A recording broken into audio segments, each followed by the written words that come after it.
Bonjour à tous et bienvenue dans cette nouvelle vidéo sur ma chaîne YouTube. Et on se retrouve aujourd'hui pour la critique de la dernière saison de Legends of Tomorrow, la saison 5, qui est une saison assez particulière puisque c'est la saison post-Crisis, puisque la série est sortie après la Crisis on Infinite Earths, donc a eu un petit impact sur les personnages, mais assez léger par rapport à toutes les autres séries du Arrowverse, parce que vraiment ils sont dans un univers un petit peu à part, dans leur propre timeline, etc.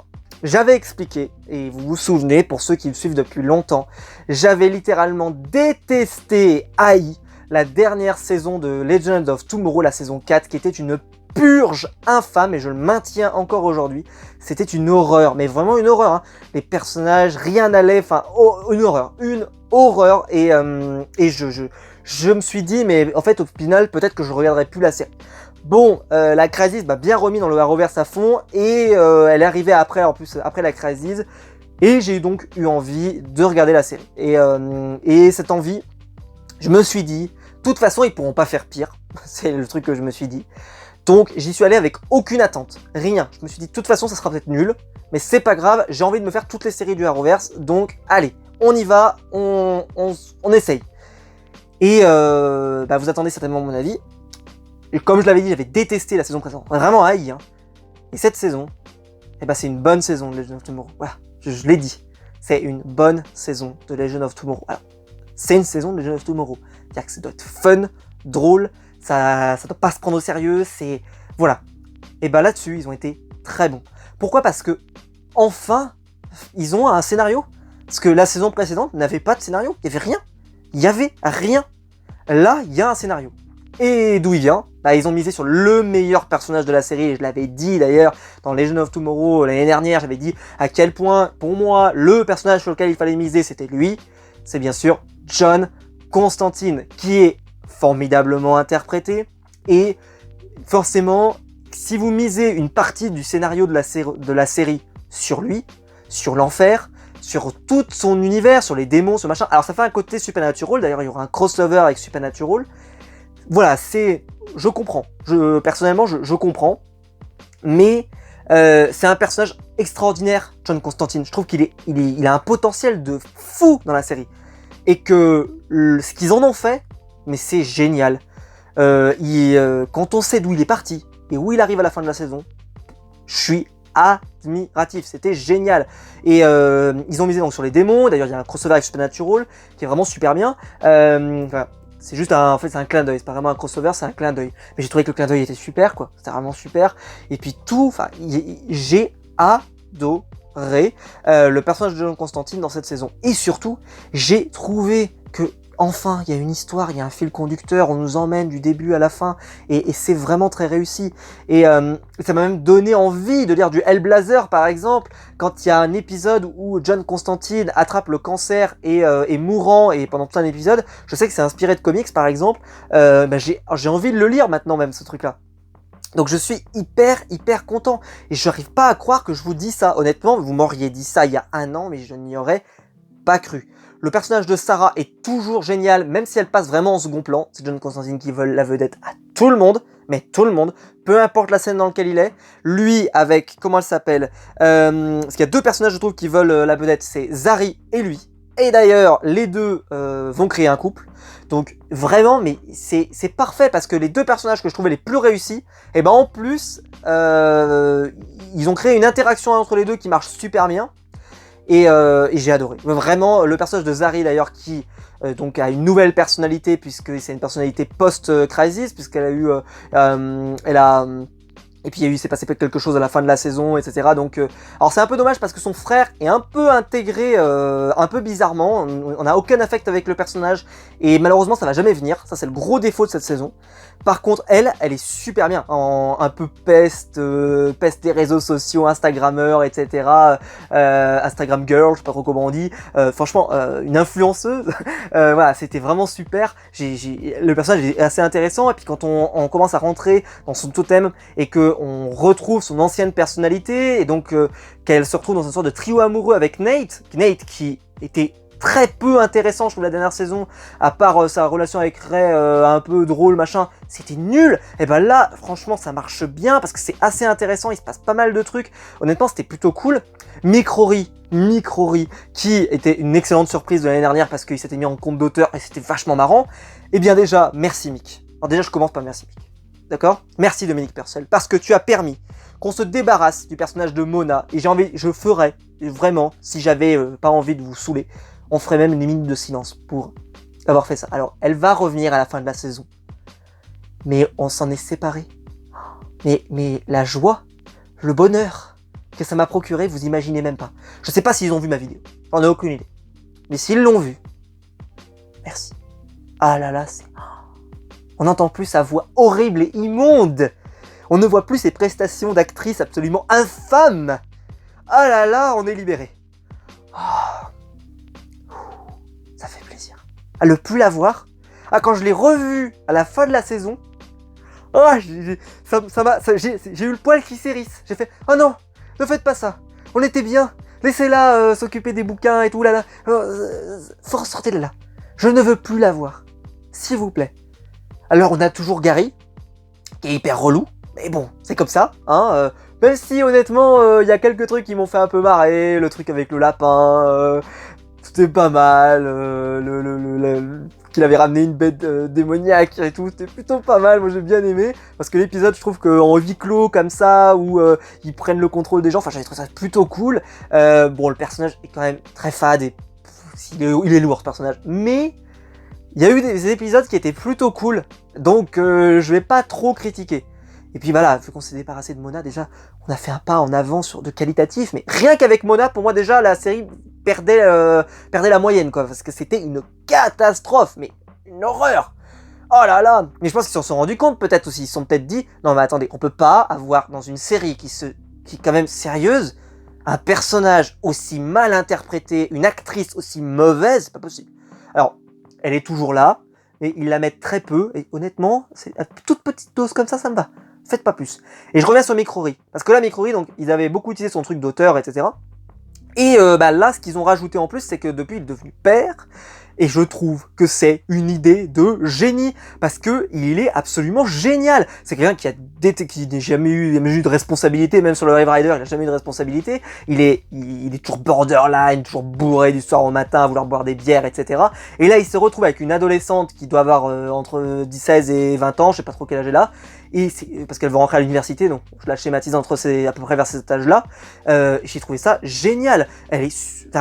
La relation entre les deux, ça marche super, il est super drôle, il est vraiment super drôle. Par exemple, avec Ava, quand ils remontent le temps et qu'ils intègrent Mick Rory à plein de souvenirs qu'elle a et que ça ne change rien, elle ne l'apprécie toujours pas plus que ça, et ben je trouve que c'est la réflexion sur sa parentalité et tout, et ben c'était une vraie force de cette saison. Quand je vous dis qu'il y a plein d'idées. Et pareil, on a Nora Dark avec Ray Palmer qui vont partir à partir de l'épisode 7, qui vont se marier et vont quitter la série parce que donc le réalisateur et producteur a dit que c'était fini et qu'ils avaient suffisamment, en fait ils avaient tout raconté avec ces deux personnages et qu'ils étaient arrivés en bout de piste et que ça servait à rien de laisser des personnages dans le vaisseau qui est un environnement clos s'il n'y a plus d'histoire à raconter. Il vaut mieux faire venir de nouveaux héros à la limite, mais ça sert à rien de garder des héros comme ça s'ils ont rien à raconter en plus. Et donc, qui on a gagné au change? On a gagné Astra, qui crève l'écran également, vraiment. Je trouve qu'elle joue très très bien, et l'interprète joue très très bien, et c'est vraiment un super personnage, parce qu'il y a un vrai background, parce qu'on a appris à la connaître, avant même de la connaître, on la connaissait déjà, parce que Constantine nous en a tellement parlé qu'on la connaît, et on nous a donc parlé, donc là, ce qui est bien, c'est qu'il y a toute la mythologie qui est utilisée, la mythologie donc des Myres, qui tuent les gens en coupant les fils de la vie et tout, c'est plutôt cool, la fin avec cette timeline étrange, qui fait un peu un côté Superman Red Son, ou j'en sais rien, ou des timelines un peu bizarres avec et puis tout ce passage là où ils sont coincés dans une télé avec où ils traversent Star Trek, des sitcoms comme Friends et tout, avec les rires enregistrés et tout, c'était vraiment... des super idées quoi dans cette saison. Enfin, il y a des idées. Les personnages sont pas juste en roue libre à faire des vannes qui sont pas drôles. Là, il y a au moins un scénario. Tu vois les personnages d'où ils vont. Et d'ailleurs, la série a une fin. Ce qui est pas le cas comme je l'avais dit de Supergirl ou Flash parce que ils ont pas de fin puisqu'il y a eu le Covid et en fait ça... Alors, pas qu'ils ont pas de fin, mais ils ont fait une fin, mais c'est pas la fin qui était prévue. Voilà, parce qu'il manque des épisodes. Là, il y a une vraie fin. Voilà, il y a une vraie fin, il y a une conclusion, la série se termine, et on sent vraiment que c'est la fin. Ça se termine sur un cliffhanger, mais c'est normal. Legends of Tomorrow, c'est toujours terminé sur un cliffhanger, mais l'arc scénaristique développé depuis le début est fini. J'ai vraiment adoré. Hein. Quand je dis que j'ai adoré, c'est pas un mot que j'utiliserais comme ça. Hein. J'ai trouvé ça extraordinaire. La relation, donc Mikrori avec sa fille, c'est super. Le truc par contre qui, je pense, n'avance plus, c'est Sarah avec Ava. Ça n'avance plus. Hein, voilà, ça n'avance plus. Mais, j'ai dit ça. Sauf que là, vu qu'on a vu la fin et qu'elle disparaît, ça peut relancer un peu le truc du couple entre les deux, parce que on sent, c'est le sentiment que j'ai, c'est que les deux personnages sont arrivés en bout de course. C'est-à-dire que Ava, il y a plus rien à raconter avec ce personnage, et que Sarah, bon bah c'est la leader, mais il y a plus rien non plus à raconter avec ce personnage. Alors là, ils ont rajouté des pouvoirs et tout, c'était plutôt cool, mais on sent que ils ont tiré sur ces personnages et qu'il n'y a plus rien à en tirer. Donc je me pose la question, vu qu'on a vu qu'il avait pas de mal, le réalisateur à se séparer des personnages pour lesquels il avait plus d'idées. Je pense que là, Sarah, ils ont encore une grosse idée pour la prochaine saison, hein, c'est ce qu'on voit. Mais peut-être que par exemple, ça sera leur dernière saison. C'est pas impossible à imaginer. On voit déjà que Constantine a pris beaucoup de place dans l'histoire, qu'il y a Zari, qu'il y a Nate, alors il y a un personnage qui a quitté la série, on en parlera tout à l'heure. Mais voilà, je serais pas surpris qu'il y ait certains personnages qui quittent la série prochainement. Parce que, voilà, peut-être qu'ils intégreront, je sais pas moi, un héros par exemple, de Arrow par exemple. Alors, j'aimerais pas, parce que je pense qu'il est pas du tout dans cet humour-là, hein, mais il y a un personnage de Arrow qui n'a plus de rôle en ce moment, et qui pourrait devenir un Green Lantern, enfin, j'en dis pas plus. J'aimerais pas qu'il le mette dans les Legends, parce que je pense que ça mérite mieux. Mais voilà, il y a peut-être des personnages qu'on pourrait récupérer. Par exemple, s'il y a plus Black Canary, White Canary, ben on pourrait récupérer la Black Canary, voilà, par exemple, je prends cet exemple, hein. Mais c'est pas impossible à imaginer. Ou voilà, je sais pas si ça s'intégrerait bien, parce que c'est pas vraiment le style, elle est pas vraiment très drôle, etc. Mais bon, il y a des personnages que je trouvais pas particulièrement drôles avant et qui sont devenus drôles avec le temps. Quel personnage dont je vous ai pas parlé? Le scénario de la saison, ça je n'ai pas assez parlé. Donc en gros, il y a des... Bref, ça repose sur la relation. Constantine qui voilà, est sur notre monde, et il faut récupérer 3 clés, 3 artefacts, donc 3 éléments, qui permettront de contrôler un peu le monde et de contrôler la vie des gens, avec donc contrôler les fils, les fameux fils pour couper la mort, etc. Et ça c'est plutôt cool. Et il y a Astra, qui est en enfer et qui elle a plus l'objectif de vouloir tuer Constantine. Voilà, on va schématiser. Et ça suffit déjà, parce que honnêtement c'est un meilleur scénario que ce qu'il y avait l'année dernière, quoi. Rien qu'avec ça déjà c'est plus intéressant, il y a plus de choses. Donc ce qu'ils vont faire, il y a toujours les mêmes règles, hein. Ils vont se déplacer de lieu en lieu, de période en période, et on va rencontrer plein de personnages, par exemple de bestiaires, un peu de l'horreur, des gens qui ont fait des choses terribles et qu'on revoit. J'ai trouvé que c'était toujours assez malin, les situations étaient assez malines. Comme j'ai parlé tout à l'heure, les Constantine avec Zari, moi j'ai tout de suite, quand je les ai vus s'embrouiller comme ça, je me suis dit mais ça fera un super couple bien en tension et tout, ça peut être super et pas manquer. Donc je suis super content de ce côté là. Quel personnage je vous ai pas trop utilisé? Donc Mikrori, très très bon. Après voilà, il y a d'autres choses qu'il faudrait noter, mais je vais rajouter juste le personnage de Charlie qui quitte la série, vous l'avez vu. Donc honnêtement, à partir de là, vu que cet arc scénaristique des divinités la concernait particulièrement, là, ça c'est fini, et donc ils s'en séparent. Donc voilà, elle arrête. Donc elle reviendra pas la saison prochaine, ça a été confirmé. Donc voilà, c'est terminé pour ce personnage. Honnêtement, ils avaient tout raconté. Et je la voyais pas avoir d'autres choses intéressantes à raconter. Et j'étais pas un très grand fan de ce personnage. C'était pas un mauvais personnage, c'est pas comme Nora là. Qui est une catastrophe, elle passait plutôt bien, mais sans plus. Je vais pas vous raconter tous les épisodes, mais le truc dans la maison étudiante c'était génial, le road trip avec des zombies c'était génial, enfin il y avait des super idées quoi. Mais honnêtement, mais qu'est-ce que vous avez foutu pendant 1 an pour pouvoir proposer une saison qui est vraiment bonne, qui, voilà, si vous aimez ce style-là, hein, c'est-à-dire que ça se prend pas au sérieux, c'est fun, ce machin, si vous aimez, mais vous allez adorer, c'est vraiment super. Mais quand on voit par quoi on a dû passer, mais c'est l'enfer sur Terre la dernière saison. Et ben là, cette saison est vraiment bonne. J'ai passé un super moment, je me disais pas, chaque semaine, oh là là, il y a Legend of Tomorrow, il faut que je me le fasse. Non, non, bah non, au contraire, j'y allais avec Baume au cœur. C'est plutôt Batwoman que j'allais pas voir. Avec le Baume au cœur. Il y a le personnage de Damien Dark qui réapparaît dans la série et qui est bien utilisé aussi, qui permet donc de faire la conclusion de l'histoire avec Nora, qui est très bien, parfait, qui d'ailleurs joue dans la série The 100, hein, si vous le savez pas. Et puis voilà, tout le reste est pas mal. Moi, j'ai rien envie de vous en dire plus. C'est très réussi.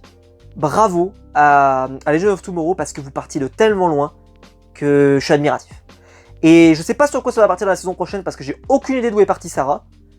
Mais ça me donne envie. Voilà, ça me donne envie. Et s'ils continuent de miser sur Constantine, sur Zari, sur, je sais pas moi, sur Astra, sur le personnage de Mick-Rory, sur sa fille, et que la relation évolue encore plus, et que peut-être elle va intégrer directement les Legends par exemple. Ce qui pourrait être très cool parce que est-ce que Mick-Rory va pas lui fabriquer un pistolet et elle aura le pistolet des glaces et elle va devenir la nouvelle Captain Cold par exemple. Je dis pas que ça va arriver, je dis juste que ça pourrait arriver. Donc voilà, il y a plein de choses qui peuvent être hyper intéressantes pour la suite. Et je pense que cette série, je la condamnais moi l'année dernière. Et là, elle s'est tellement bien repris que je me dis, je vais me regarder la prochaine saison avec un bon plaisir. Mais dites-moi vous, qu'est-ce que vous en avez pensé? Est-ce que vous l'avez regardé après la dernière saison absolument affreuse? Est-ce que vous vous êtes dit, tiens, allez, je vais regarder la suite? Et est-ce que ça vous a plu? Et peut-être ceux, parce que je me suis fait beaucoup insulter en disant que c'était de la merde, et beaucoup m'ont dit, bah, m'ont insulté. Ceux qui ont aimé, est-ce que vous avez aimé cette saison? Parce que là, si vous n'avez pas aimé cette saison, et que vous avez aimé la dernière, je comprends pas. Donc expliquez-moi, parce que là, honnêtement, pour moi, c'est très bien. Donc voilà, dites-moi si vous n'avez pas aimé, je veux comprendre. Surtout si vous avez aimé la dernière, et que vous n'aimez pas celle-là. Parce que là, va falloir m'expliquer.